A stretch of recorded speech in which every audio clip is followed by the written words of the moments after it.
नमस्कार, मी लतिका। आज मी तुम्हाला फ्रेश हरभऱ्यापासून लपथबं कालवण बनवून दाखवणार आहे। त्यासाठी बघा सुक्क खोबरं एवढं हलकंसं भाजलेलं आहे, जास्त काय भाजलेलं नाहीये। तुकडे तुकडे करून तुम्ही तव्यात जरी भाजले तरी चालेल। 2 हिरव्या मिरच्या घेतलेल्या, त्या काय भाजल्या नाहीत, कच्च्यात पण भाजून घेतले तर चव छान येईल।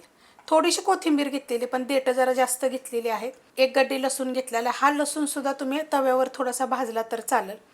आणि पातळ तुकडे केलेले आहेत, 1 इंचाला पण थोडंसं कमी असं आलं घेतलेलं आहे, थोडं कमी जास्त करू शकता।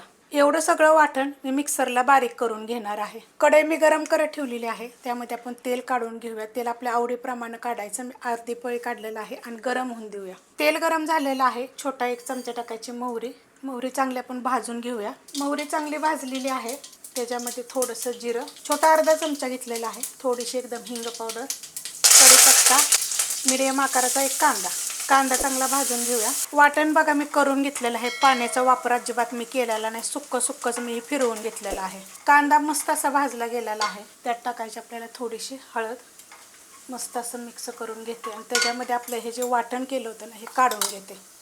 वाटण काढून घेतलेलं आहे, आता हे 2 मिनिटं परतून घ्यायचं मीडियम गॅसवर।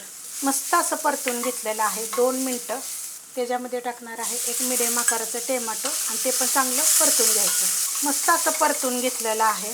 आता त्याच्यामध्ये आपण मसाले टाकून घेऊया। तर गॅस बारीक करायचा। कांदा लसूण मसाला छोटे 1.5 चमचे घेतलेला आहे, गरम मसाला छोटा 1 चमचा, जिरे धने पावडर छोटा 1 चमचा, चवीप्रमाणे मीठ टाकायचं आणि हे सगळं आपल्याला परतून घ्यायचं 1-2 मिनिटं बारीक गॅसवर बघा 2 मिनिटं मी चांगलं परतून घेतलेलं आहे। मीडियम गॅसवर जरी परतलं तरी पण चालू शकतंय। आता ह्याच्यामध्ये फ्रेश हरभरा आहे, हा 300 ग्रॅम सोलून आहे।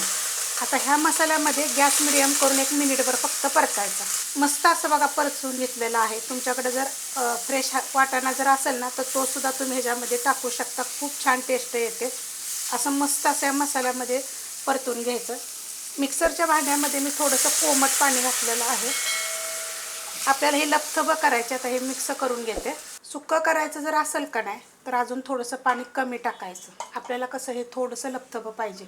आता ह्याच्यावर मी ठेवणार आहे झाकण, हवा जायला जागा आहे माझ्याला, नसेल तर तुम्ही असं ठेवलं तरी पण चालू शकते।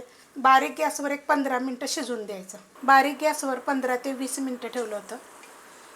मस्त असं झालेलं आहे लपथबं अशा पद्धतीमध्ये। अजून जर थोडीशी ग्रेव्ही पाहिजे असलं तर थोडंसं पाणी वाढवू शकता। शिजल्यानंतर एवढं होतं बघा, जेवढं मी तुम्हाला सांगितलं। आणि मस्त असं सॉफ्ट असं शिजलं जातं। फ्रेश असल्यामुळे काय जास्त वेळ लागत नाही आणि खूप चवदार लागतं बरं का, करून बघा। बाजरीच्या भाकरीवर, ज्वारीच्या भाकरीवर अशा पद्धतीत एकदम झटपट। पातळ टाकलेलं आहे, परत तुम्हाला सांगते ग्रेव्हीवालं पहिलं टाकलेलं आहे, भात टाकलेला आहे, मसाले भात टाकलेला आहे। एकदा असं करून बघा। रेसिपी आवडली तर लाईक करा, सबस्क्राईब करा, कमेंट करा आणि शेअर बी करा।